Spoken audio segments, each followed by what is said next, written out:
This season, let your shoes do the talking. Designer Shoe Warehouse is packed with fresh styles that speak to your whole vibe without saying a word.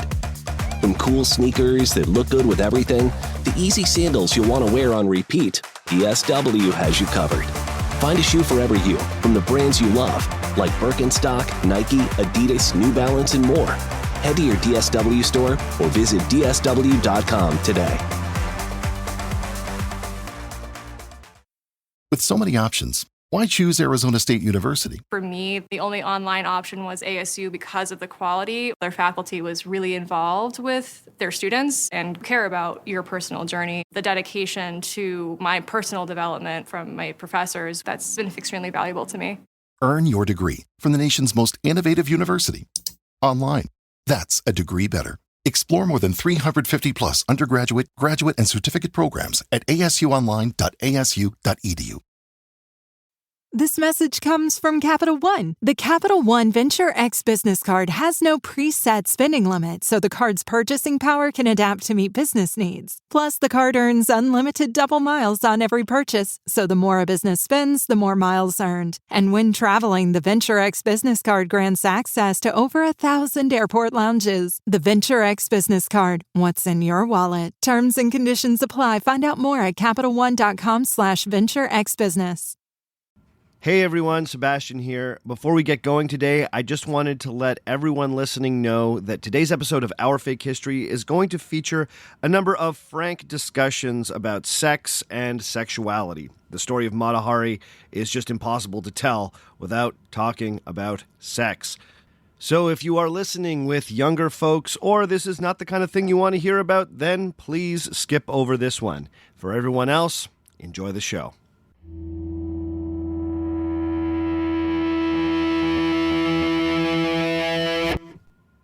In June of 1917, Margarita Zella MacLeod, the woman better known as Mata Hari, was languishing in a cell in Paris's Saint-Lazare prison. She had been arrested nearly 4 months earlier on suspicion that she'd been working for the Germans as a spy.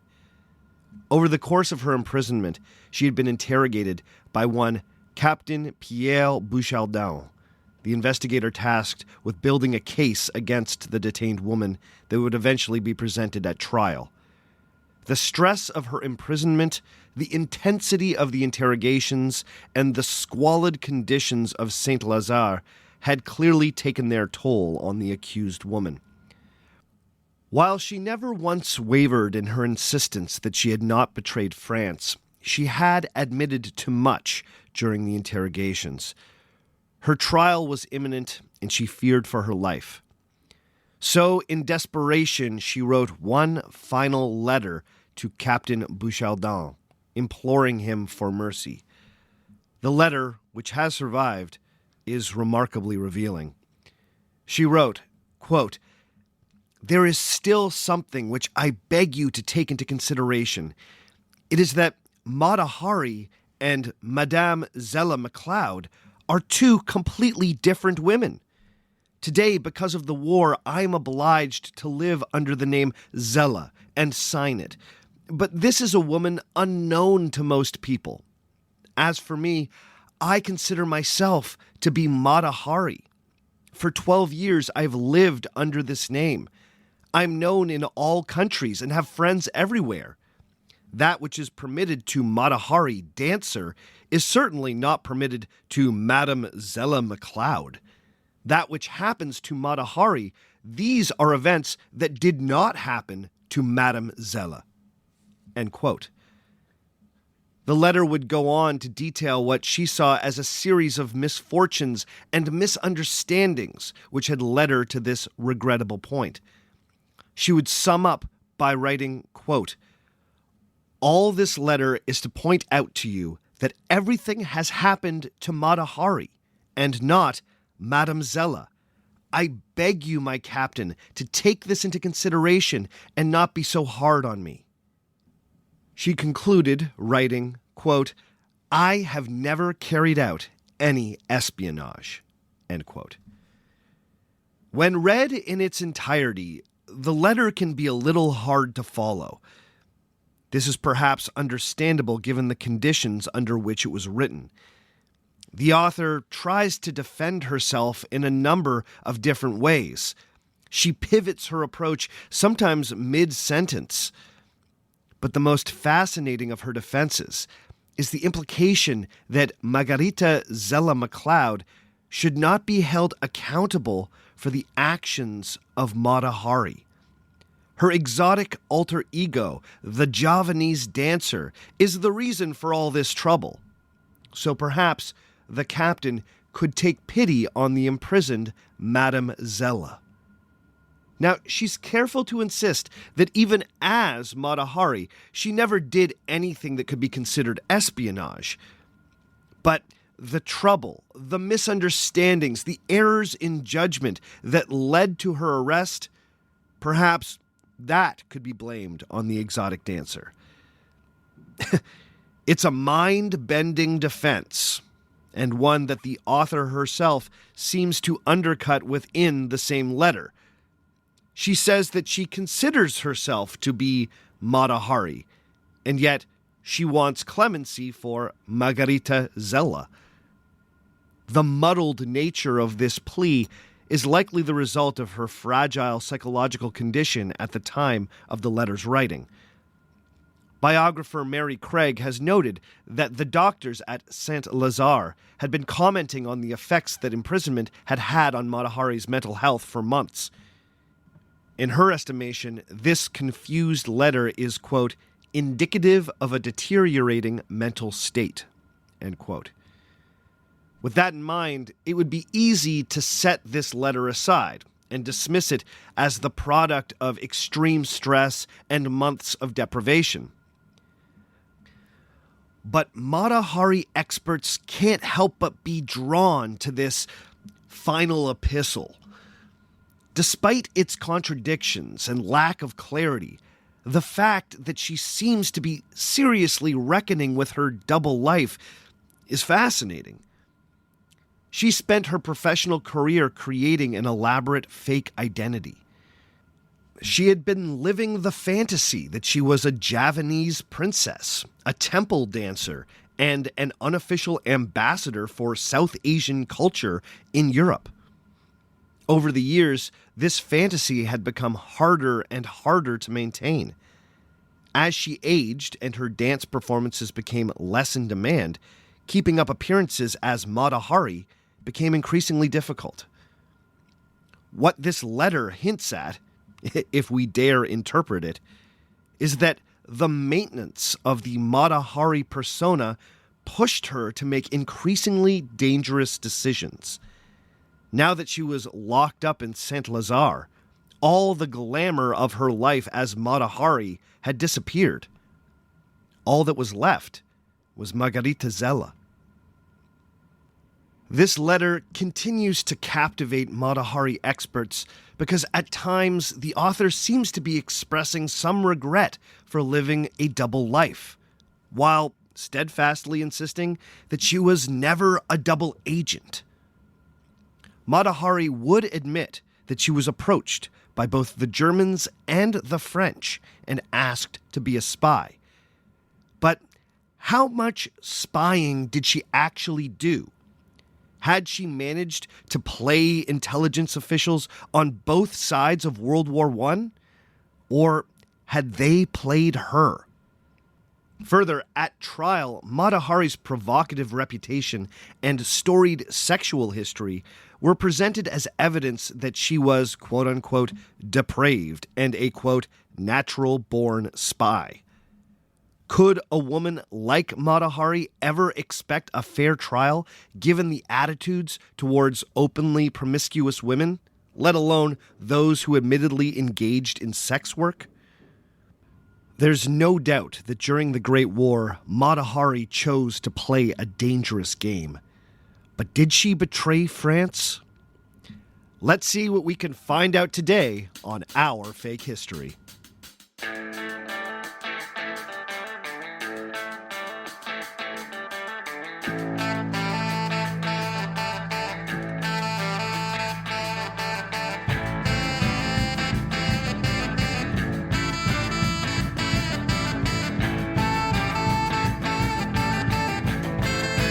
One, two, three.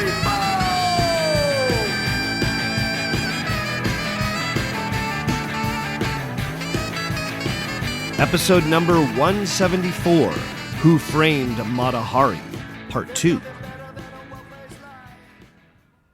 Hello and welcome to Our Fake History. My name is Sebastian Major, and this is the podcast where we explore historical myths and try to determine what's fact, what's fiction, and what is such a good story that it simply must be told.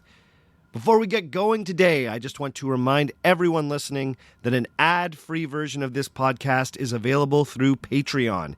Just go to patreon.com/OurFakeHistory and start supporting at $5 or more every month to get access to an ad-free feed and every other extra that I currently have on offer, including the most recent extra, which was a special presentation that came to us from our friend over at History on Fire, Daniele Bolelli. So if you want to get hours of Our Fake History extras and an ad-free feed, then please go to patreon.com/OurFakeHistory and check it out. This week, we are continuing our look at Mata Hari, the exotic dancer who has been remembered as one of the early 20th century's most notorious female spies. As you have hopefully already put together, this is part 2 of what is going to be a trilogy of episodes on Mata Hari. So if you've not heard part 1, I strongly suggest that you go back and give that a listen now.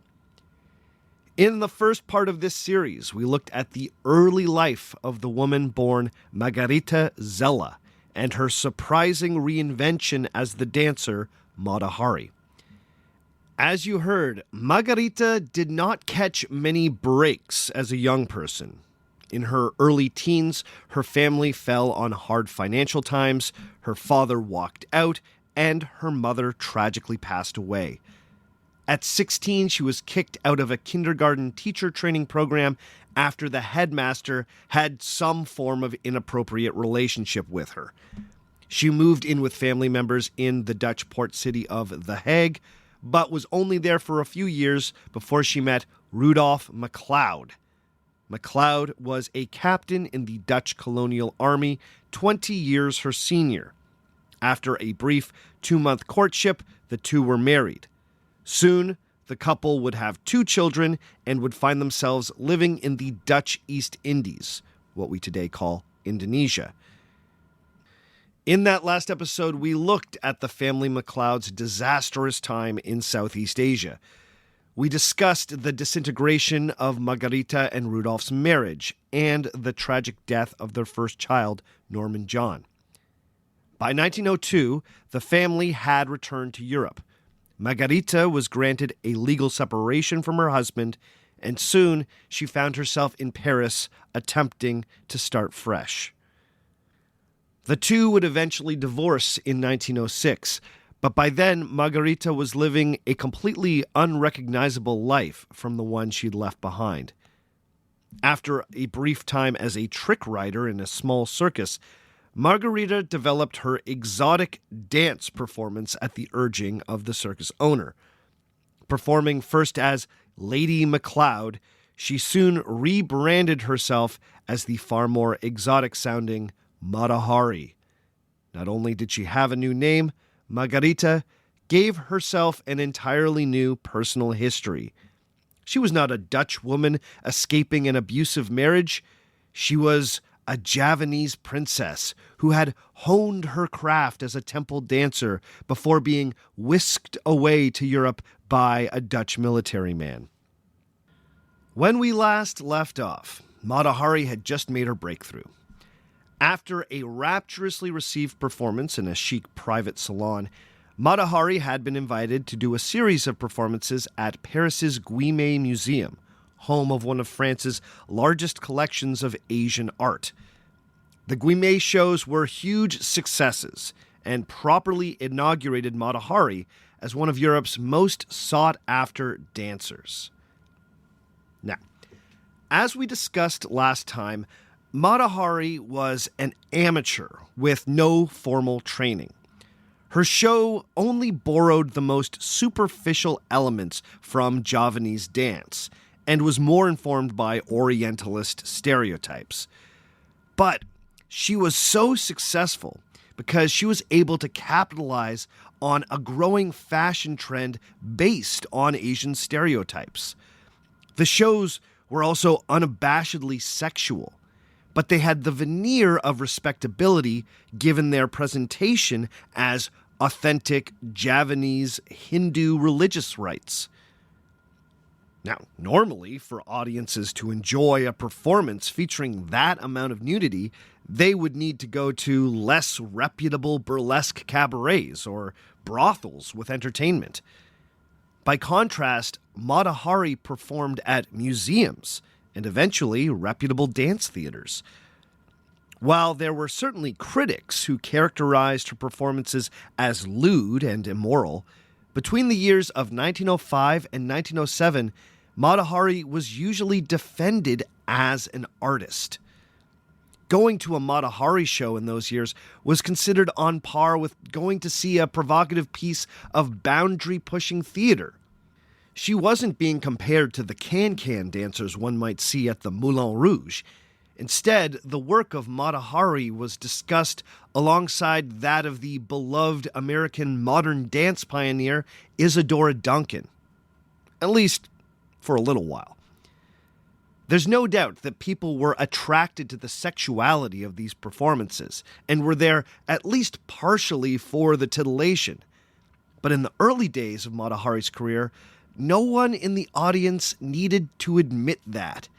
They could all claim that they were just there to appreciate the artistry and learn about East Asian culture. But Mata Hari's heyday as a dancer was relatively short. After her stunning debut in 1905, she hooked up with a Parisian theater agent who was soon booking her all over the continent. Through 1906 and 1907, she was constantly on the road. In those years, she performed in some of the best dance theaters in Berlin, Vienna, Prague, Copenhagen, Rome, and London. And the reviews of her performances were overwhelmingly positive. She became a bona fide celebrity. By 1907, postcards of the scantily clad Mata Hari were available all over Europe. She was feted everywhere she went. Hotels were honored by her visits. She found herself invited to high society parties and was soon making the acquaintance of aristocrats, royals, army officers, and some of the wealthiest people in Europe. She also soon found herself in sexual relationships with many of these new high society friends. Often, these took the form of discreet affairs with married men. However, after 1907, Mata Hari's career hit a bit of a plateau, and then started a long decline. When Mata Hari first arrived on the scene, there was a real novelty to what she was doing. Erotic dance presented as an Asian religious ritual was something that Europeans had never seen before.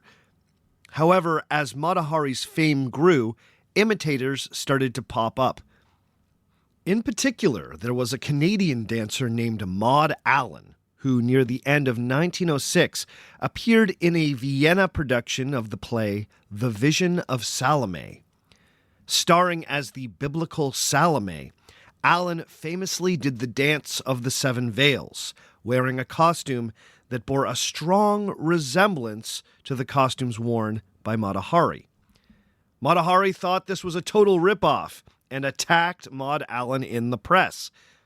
The back and forth between the dancers was dubbed by scandal-hungry journalists as the, quote, War of the Tights. And I can't help but love this because this was essentially a turn-of-the-century Twitter beef that played out in the tabloids. In one interview, Mata Hari scoffed at the, quote, ladies who style themselves Eastern dancers who have sprung up to honor me with imitation, end quote. Mata Hari then felt compelled to double down on her fallacious backstory as a way of setting herself apart as more authentic. In that same interview, she would say, quote, born in Java in the midst of tropical vegetation, I have been taught from my earliest childhood the deep meaning of these dances, which constitute a cult, a religion. Only those born and bred there become impregnated with their religious significance and can impart the solemn note to which they can lay claim." End quote. I thought that was pretty rich. Mata Hari is low-key accusing Maud Allan of cultural appropriation. Mata Hari, Europe's most famous fake Indonesian, is basically saying, my culture is not your costume, okay? The irony is just too delicious. But of course, this was Mata Hari's only line of attack. She was not a trained dancer.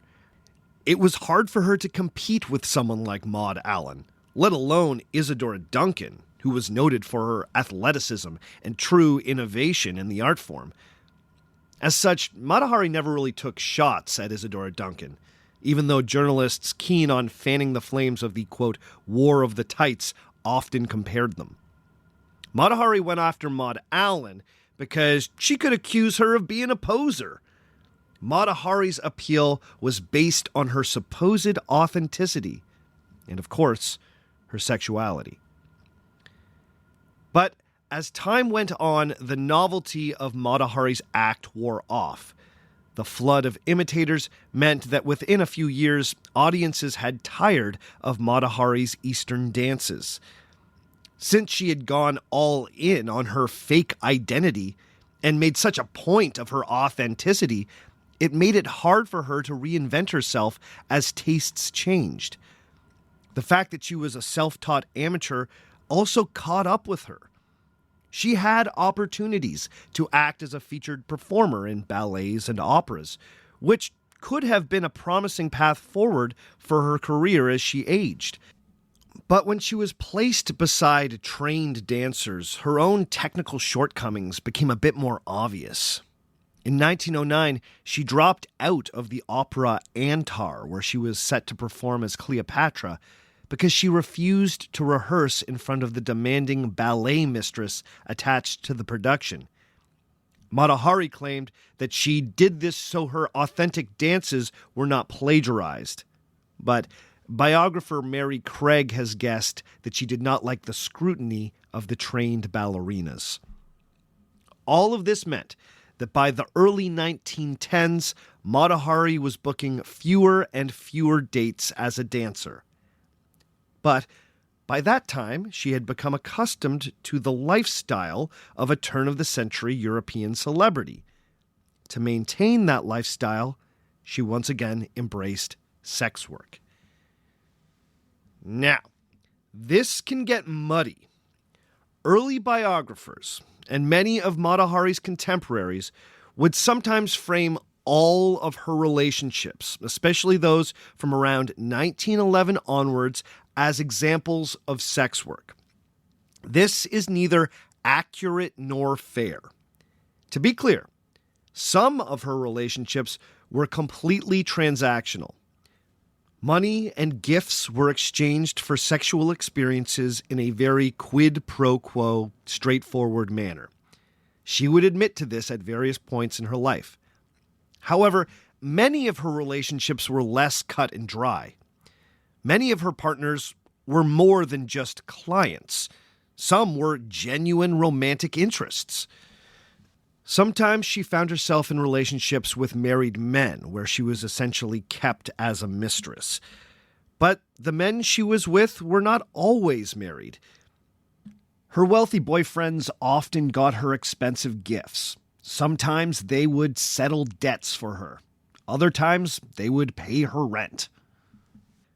Now, is that sex work? I don't know. I don't think so. I will let you make up your own mind. What I can tell you is that in the early 20th century, all of Mata Hari's relationships were understood to be different degrees of scandalous. The fact that she was a sexually active, unmarried woman was scandalous just to start. The fact that she was known to have many lovers and would talk about it in interviews, well, that was very scandalous. Now, do I even need to bring up the wild double standards of this era? Upper crust European men had affairs constantly. It was almost expected that a wealthy married man would keep a mistress. If kept discreet, this was not considered particularly damaging for a man's reputation. Conversely, a woman with many lovers was, in the parlance of the time, a quote-unquote depraved individual. Biographers searching for a convenient shorthand will sometimes say that in this period leading up to World War I, Mata Hari was sustaining herself as a courtesan. That euphemism suggests a type of high-class sex work. But I think it's worth pointing out that it was a bit more complicated than that. Because, human relationships are complicated. What's clear is that many of Mata Hari's lovers were military men. She was known to have relationships with officers from the German, Dutch, French, Russian, and Italian militaries. At the outbreak of World War I, this would become a liability. It also made her of interest to many of the war's intelligence services. So, let's catch up with Mata Hari in the summer of 1914, just as the Great War was about to swallow the continent. Mata Hari would find herself in Berlin in early August, when Germany declared war on Russia, and then her adopted home of France. How would a self-described international woman navigate a world at war? Let's see what we can find out.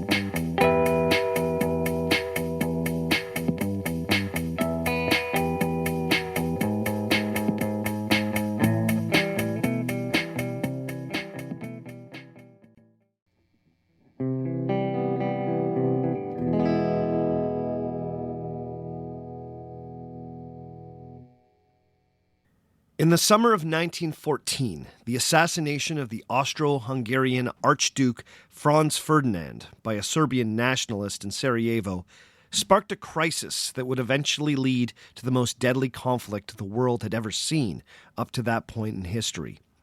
The end of July and early August were characterized by a flurry of war declarations that would drag most of Europe's great powers into the conflict. On August 1st, 1914, the day that Germany declared war on Russia, Mata Hari was in Berlin. She was booked for a dance performance at the city's Metropole Theater. While she was there, she was also spending time with a German lover, who just so happened to be the chief of police in Berlin. The declaration of war on the 1st was alarming, but the German leadership's choice to declare war on France a few days later was even more distressing for Mata Hari, who had been living in Paris for nearly a decade by that point. It did not take her long to realize that if she ever wanted to get back to Paris, she needed to leave Germany as quickly as possible. This meant that she had to hastily cancel her show at the Metropole. In her haste to leave the country, she also left a large bill unpaid with a Berlin-based costume maker. This costume maker was then able to seize a number of furs and jewels that Mata Hari had left in Berlin as recompense for the unpaid bill. Given that Mata Hari had been a long-time French resident, many Germans assumed that she was French or had become a naturalized French citizen, as she kept her Dutch roots hushed up. The declaration of war overnight made her an undesirable alien in Germany. As such, her German bank account was frozen. Cash that she'd left with her German booking agent for safekeeping was also seized. Now, I'm lingering on this because these lost valuables would factor into Mata Hari's strange career as a spy. It seems that Mata Hari was especially upset by the Germans confiscating the furs and the jewels, as she would mention them specifically down the road. Mata Hari would find it quite difficult to leave Germany in 1914. Direct travel from Germany to France was now impossible. She made an attempt to get to Paris by way of Switzerland, but was turned back. Eventually, she made her status as a Dutch national known, as the Netherlands were technically neutral during this conflict. Using some connections in the Netherlands, she was able to get hold of a Dutch passport and eventually booked passage to Amsterdam. From there, she headed to her old home of The Hague. Returning to Paris was dangerous, and so she sought out an old lover to help her get set up in the Dutch city.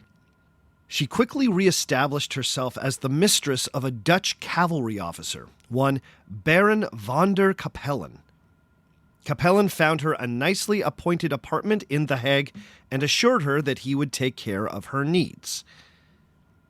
Now, just as a side note here, as we wade into Mata Hari's wartime activities, there are going to be a lot of names. So to keep things straightforward, I'm only going to trouble you with a name if it's absolutely necessary. I'm very aware that a flood of names can absolutely ruin a history show, so I'm going to do my best. Ask people why they don't like history. They're like, oh my God, it's just a flood of names and dates. I don't want that to happen here, so trust me, I'm going to try and prune this as best I can. Okay, so Mata Hari's story could have potentially ended here. She could have rode out the war in the neutral Netherlands. She could have potentially lived in reasonable comfort, if not glamorous luxury, as Capellen's mistress for years. But that is not how things went for Mata Hari. In the fall of 1915, after a solid year of living relatively quietly in The Hague, Mata Hari was visited by the honorary German consul in the Netherlands, Karl Kromer. Kromer had a surprising proposition for Mata Hari. He would give her 20,000 francs if she would return to Paris and start spying for the Germans. The 20,000 francs, he assured her, was just a payment for the trial period. Should she prove successful, then more money would be forthcoming. Kromer also gave Mata Hari 3 bottles of invisible ink with which she was to communicate with her handlers. In future communications, she would be referred to by the codename H21. Now, did Mata Hari agree to become a German spy at this meeting? Well, Mata Hari had wanted to return to Paris for some time, but didn't really have the means to do it. Being away from The Hague meant being cut off from the money furnished by Baron van der Capellen. Mata Hari would later insist that she never intended to do any real spying for the Germans, but she did take the 20,000 francs. She would later claim that she saw this money as simply recompense for the furs and jewels that had been confiscated in Germany at the outset of the war. She believed she was entitled to this money. Further, she would later insist that immediately after Kromer left, she emptied the ink into a nearby canal and threw away the bottles. According to biographer Mary Craig, Kromer also instructed Mata Hari to report to Cologne to be given some basic spy training. It doesn't seem like she ever went. Mata Hari would go to her grave insisting that she was just trying to scam the Germans. She was going to take their money, but never do any real spying. That was her story. But she did take the Germans' money, and she decided to head back to France. This was a dangerous move, any way you sliced it. Now, Mata Hari was a very conspicuous traveler. And so, when she booked passage to France a few weeks after her meeting with Cromer, she almost immediately aroused the suspicion of Allied intelligence services. To get from the Netherlands to France at this time, one had to go by sea, as Belgium was a war zone. This meant passing through the British port of Folkestone. When she got to Folkestone, the British authorities immediately found her suspicious and questioned her. Why? Well, it's unclear. Mata Hari was a reasonably well-known woman, although not as well-known as she had been 6 or 7 years earlier. Biographer Pat Shipman has pointed to a British security file on the incident that gives some clues as to why Mata Hari was stopped. In the file, Mata Hari is described as, quote, 39, speaks French, English, Italian, Dutch, and probably German. Handsome, bold type of woman, well and fashionably dressed, end quote. A multilingual, attractive woman from a neutral nation freely crossing borders at a time of war, well, that seemed suspicious. Shipman has also argued that the description of Mata Hari as a, quote, bold type of woman is indicative of the prejudices of the day. Mata Hari raised suspicion because she was confident and unwilling to play the part of a demure female. Now, obviously, from one perspective, these traits are admirable. She was a tough, confident, and sexually liberated woman in a man's world. But these things did not make her a good spy in 1915. Her gender, style, and personality immediately marked her as suspicious. It didn't help that when she was questioned by the authorities, she gave 2 contradictory statements about the reason for her trip to Paris. And by the way, stuff like this is going to keep coming up. Mata Hari was absolutely the victim of sexist attitudes and prejudices against women. But she also made all sorts of bad mistakes and dangerous decisions. After she was questioned by British officials, they deemed that Mata Hari was, quote, most unsatisfactory and should be refused permission to enter the UK, end quote. A second note on her file would deem her, quote, not above suspicion, and her subsequent movements should be watched, end quote. And by the way, most unsatisfactory is the most British thing I have read in quite some time. Most unsatisfactory. Anyway, Mata Hari was allowed to continue to Paris, but all this information collected on her was passed by the British to the French intelligence service.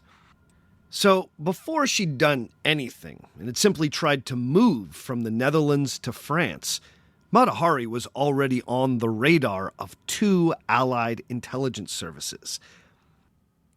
Now, the early months of 1916 are somewhat confusing for Mata Hari biographers to reconstruct.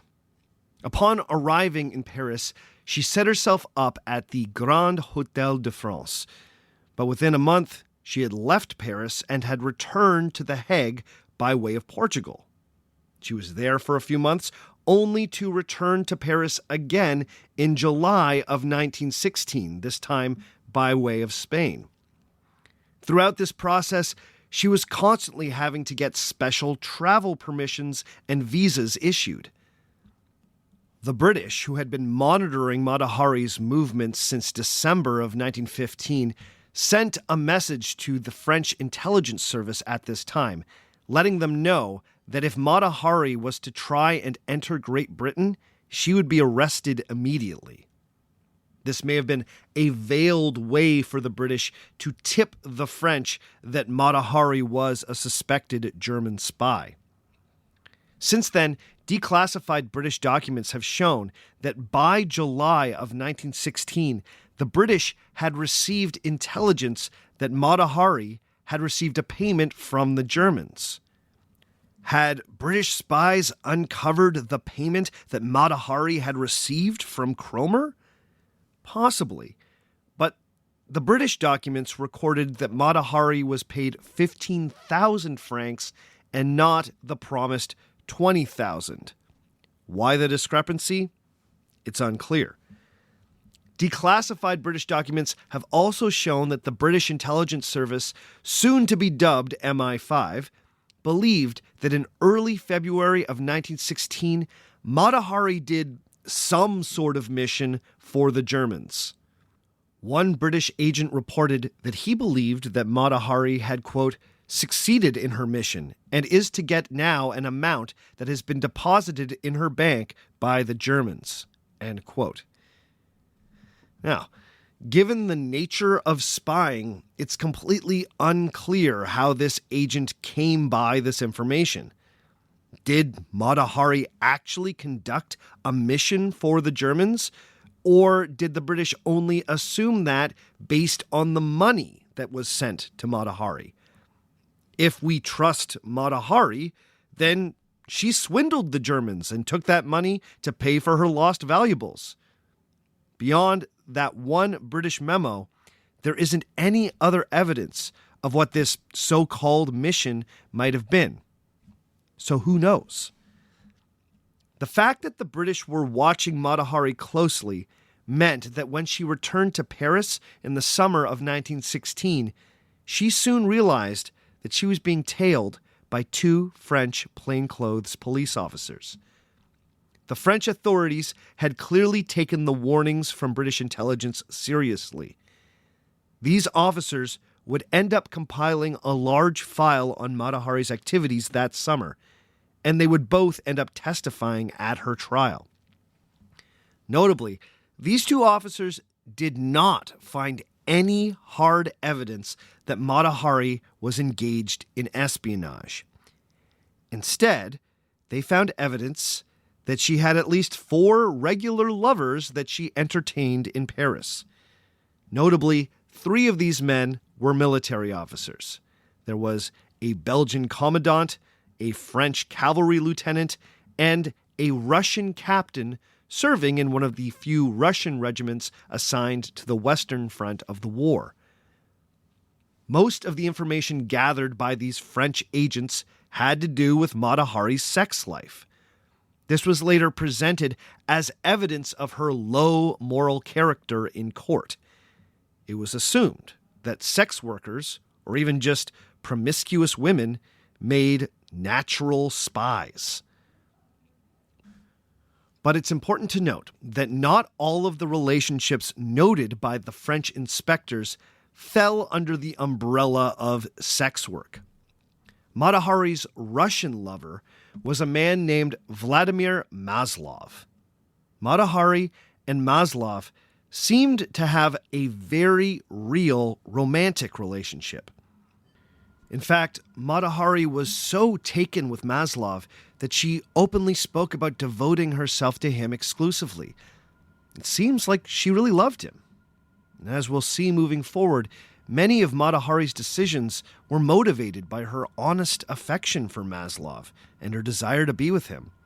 So I don't think it's right to characterize that relationship as being somehow illicit. Now, if in all of this, Mata Hari was truly working for the Germans, then she was doing a terrible job. As far as we can tell, she collected no meaningful information during 1916. She immediately got the attention of 2 Allied intelligence services. She was being tailed constantly by French agents, but despite that fact, she doesn't seem to have modified her behavior much. She also kept doing things that were guaranteed to arouse suspicion. Given how brazenly she was operating, a strong case could be made that she wasn't actually spying for the Germans. She may have truly believed that now that she was in France and far away from the grasp of German intelligence, she didn't owe them anything. She may have thought that she had gotten away with stealing some German cash. So she kept acting like she was a European celebrity who could go where she pleased, and not a German spy whose movements would be scrutinized for any signs of suspicion. In the late summer of 1916, she got the idea of visiting the spa town of Vittel. Vittel was home to a famous mineral spring thought to be good for the health. Mata Hari wished to take the waters, but Vittel was close enough to the front that it fell within what was known as the military zone. To go to the military zone, you needed to be granted a special passport.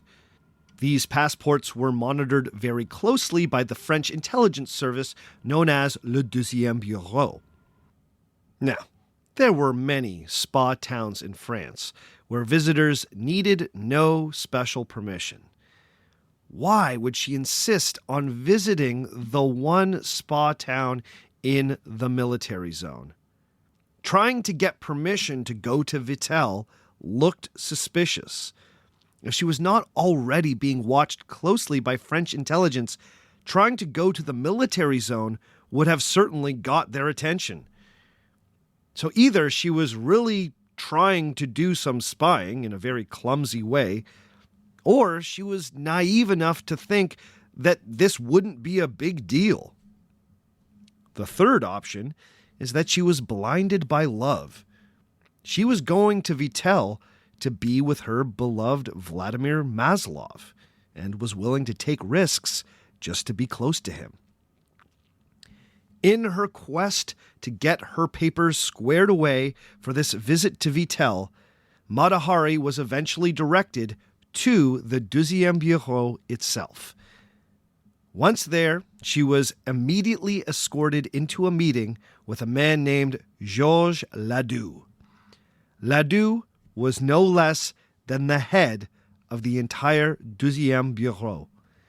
She was meeting with France's top spy master. Ladoux, of course, knew all about Mata Hari. The British had shared their suspicions about her with him. He also had the information compiled by the French officers who had been tailing her for 2 months. And this is where the story really starts to get twisty.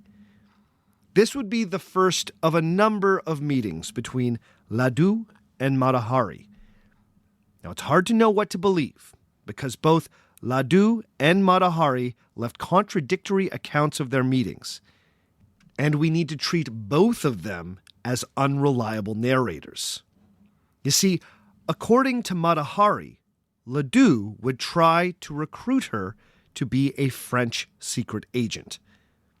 But Ladoux would claim that he made no such promises to Mata Hari. Instead, he would claim that his entire goal had always been to entrap her and expose her as a German spy. Who should we believe? Well, let's take a quick break, and when we come back, we'll get into it.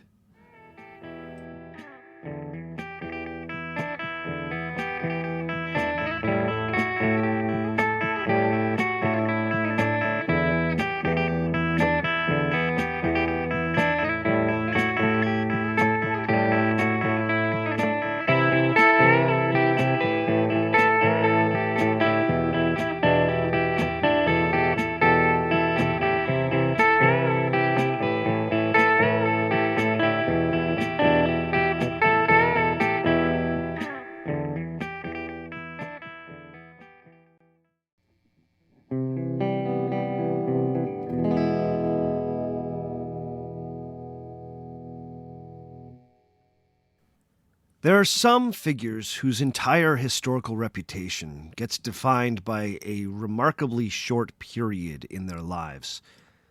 When I was researching the infamous pirate Blackbeard, I was shocked to learn just how short his career as a pirate actually was. In those episodes, I think I described him as a guy who just had a couple of wild summers. Mata Hari is similar. She's gone down in history as one of the most infamous female spies, but her entire spying career stretched for just over a year. And the amount of actual spying she did is hugely debatable. For Mata Hari, 1 year of living dangerously would come to define how she was remembered for the next century. Taking money from the Germans in the autumn of 1915 was a risky choice, even if you believe Mata Hari's story that she never intended to do any real spying for them. But the risky choices just kept coming. Marching into Le Deuxième Bureau, France's intelligence agency, and brazenly demanding a pass to go to the spa town of Vittel was a bold move. If she truly was a German spy, it almost seems suicidal. This actually leads me to believe that she didn't think she was doing anything wrong up to this point. She wasn't afraid to be caught as a German spy because she honestly did not perceive herself that way. At least, that's what I'm getting. Either that, or she thought her boldness would be the perfect cover. The different accounts of Mata Hari's first meeting with Le Deuxième Bureau chief Georges Ladoux makes for fascinating reading. As I said before, both Ladoux and Mata Hari are unreliable narrators.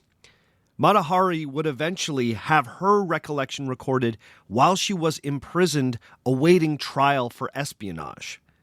Ladoux's recollection is taken from his autobiography, where he went out of his way to make himself look like a master spy catcher and make Mata Hari look unambiguously guilty. What I also find fascinating is how Mata Hari comes off in both accounts. In her own telling, she is cool, poised, and witty. In Ladoux's telling, she is rude, brazen, and irritable. It makes one wonder if Mata Hari had a skewed understanding of herself, or if Ladoux's account reflects common prejudices against confident women in that era. I have a feeling it's a little bit of both. In Mata Hari's telling, Ladoux greeted her that day in his office most cordially, and then asked her why she needed to go to Vittel, considering that it was a military zone. Mata Hari assured Ladoux that a doctor had recommended that she take the waters there, but she then added nonchalantly, quote, "If it's difficult, I could go near Rome to Fiuggi, where the waters are of the same nature," end quote. To this, Ladoux allegedly replied, quote, "We need not refuse you, but it is necessary to respond to certain questions because you have been pointed out to us as a suspect," end quote. Now, this is significant. According to Mata Hari, Ladoux just came right out and said that she was suspected of being a spy. Then after a few more questions, he allegedly said, quote, "If you love all of France, you could render us a great service. Have you thought of that?" End quote. To which Mata Hari cannily replied, quote, "Yes and no, but this is not the sort of thing for which one offers oneself," end quote. Ladoux then asked more directly, quote, "Would you do it?" End quote. Mata Hari was coolly non-committal until Ladoux sweetened the offer by saying, quote, "You would have to be very expensive. According to you, would you be worth it?" End quote. To that, Mata Hari responded, quote, "All or nothing. If one rendered you services as grand as you expect, then it is worth a great deal. If one fails, then it is worth nothing." End quote. I love that, because Ladoux would not remember Mata Hari saying anything quite so suave. In the end, Mata Hari was given her pass to go to Vittel on the condition that she reflected on Ledoux's offer to spy and that she not seduce any French officers while she was in the spa town. So, according to Mata Hari, she played it very cool during this first meeting. Ledoux had revealed that she was a suspected German spy before offering to recruit her as a French spy. Ledoux would remember things somewhat differently. In his memoir, he would recall that Mata Hari came in hot, making demands. She apparently got things rolling by first asking Ledoux to order the 2 French police officers who had been following her to stand down. He would remember her saying, quote, "The gentlemen of the police who are downstairs and who do not leave me any more than a shadow does, will you authorize them to drink to my health in the bistro across the street?" End quote. Ledoux claims that he shrugged this off and insisted that these men did not report to him, which would have been a convenient half-truth. However, if we can trust Ledoux, and I'm not sure we can, then it means that Mata Hari knew that she was being followed and was eager to lose her tail. Interestingly, Ledoux and Mata Hari's accounts agree on one point, and that is that Ledoux made it clear that she was suspected of being a spy. Although Ledoux remembers the conversation a little differently than how Mata Hari presented it. In his memoir, Ledoux would claim that he told Mata Hari that he had heard rumors from English sources, and then she cut him off, saying, quote, "A spy? But upon what do they base this accusation? Someone has followed me since I have arrived. Has someone revealed something against me?" End quote. Ledoux claims that he coolly responded, quote, "Absolutely nothing. It is why I will authorize you to go to Vittel." End quote. Mata Hari allegedly spat back, quote, "Then this stupid game needs to stop. Either I am dangerous and you will expel me, or I am nothing but a pretty little woman who, having danced all winter, wishes very much now that summer has come to be left in peace." End quote. According to Ledoux, the meeting ended with him issuing the pass to Vittel under the condition that Mata Hari meet with him again on her return. So, he claims that he did not try to recruit her for the French intelligence service at this first meeting. Quite the contrary. He would claim that everything he did was designed to get her to reveal herself as a spy for the Germans. The trip to Vittel was authorized only because it was hoped that she might further blow her cover or lead the watchful French to other potential traitors. Now, I know I'm spending quite a lot of time going over this first meeting, but I love it because it really shows you how history is constructed. This is why I know I'll be able to do this show forever. Every moment in our past is contested, if you look at it hard enough. I love that both Mata Hari and Ledoux make themselves look so cool in their accounts. In Mata Hari's version of events, Ledoux comes across as thirsty and starstruck, eager to recruit the great Mata Hari for the French. Ledoux makes Mata Hari sound like a spoiled brat who's one misstep away from being nabbed as a spy. Either way, after that meeting, Mata Hari should have proceeded more carefully than ever. Whatever else happened in that office, we can say for certain that the head of the French intelligence service told her to her face that she was suspected of being in league with the Germans. Most people would have taken that as a hint to keep a low profile, at least for a little while. Hey, maybe even head back to neutral Netherlands if possible. But that wasn't Mata Hari. In her mind, the only way out was through. The only way to remove suspicion that she was a German spy was to become a French spy. Mata Hari always had an eye towards self-preservation, but her next move may have been just as motivated by love.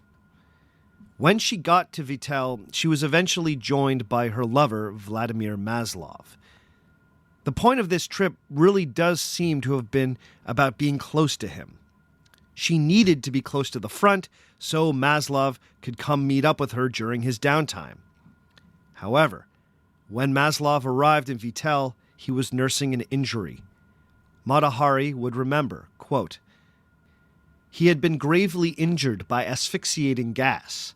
He had completely lost vision in his left eye and was in danger of going blind. One night he said, 'If this terrible thing comes to pass, what would you do?' 'I would never leave you,' I responded to him, 'and I would be to you always the same woman.' 'Would you marry me?' he asked. I responded affirmatively and then began to reflect. I must ask Captain Ledoux for enough money that I would never have to deceive Maslov with other men." End quote. According to Mata Hari, a happy ending was so simple. Quote, "I will go to Paris and live in the apartment I have rented. Captain Ledoux will pay me. I will marry my lover, and I will be the happiest woman on earth." End quote. Mata Hari would insist until her dying day that she was truly in love with the Russian officer and desperately wanted to be with him. Marrying Maslov also presented a way out. If she became the respectable wife of a Russian war hero, she could escape her entanglements with the Germans. She could also leave behind the life of a secret mistress and paid courtesan. But she seems to have believed that Maslov's aristocratic Russian family would never accept her, even if they bought that she was a Javanese princess. The match could only work if she had enough money to make those worries about class disappear. She needed one last big score. She thought her ticket was Ledoux, but she may have been playing right into his hand. Okay, that's all for this week. Join us again in 2 weeks' time when we will complete our series on Mata Hari. Before we go this week, as always, I need to give a few shout-outs. So, big ups to Sam Mussolino, to Radu Florescu, to Jim Hess, to Kabooter, to Becky Grady, to Lori Mancinelli, to Cyril, to Cameron Doe, to Angela Keniston, to Sam Goodley, to Tyler Nelson, to Sasu Olander, to Eric Wygand, to Raptor Borealis, to Gary Ansock, to Albert Clausen, and to Alfred. All of these folks have decided to pledge at $5 or more every month on Patreon, so you know what that means. They are beautiful human beings. Thank you, thank you, thank you for your support. The support that this show gets through Patreon is one of the keys to keeping it alive, and we've done it so far. So thank you so much to everyone that's supporting at all levels. If supporting the show financially doesn't make sense for you, then maybe think about writing a nice 5-star review of the podcast on whatever app you are using that allows you to rate and review podcasts. Or just tell a friend about it if you think they would enjoy it. You can also buy Our Fake History merch featuring the original art of Frank Fiorentino at the TeePublic store. That's teepublic.com/store/our-fake-history, or just go to ourfakehistory.com and follow the links to the store. If you ever want to get in touch with me, you can always send me an email at ourfakehistory@gmail.com. You can hit me up on Twitter at ourfakehistory. You can find me on Instagram at ourfakehistory. Or you can find me on Facebook at facebook.com/OurFakeHistory. The theme music for the show comes to us from Dirty Church. You can check out Dirty Church at dirtychurch.bandcamp.com. And all the other music you heard on the show today was written and recorded by me. My name is Sebastian Major, and remember, just because it didn't happen doesn't mean it isn't real.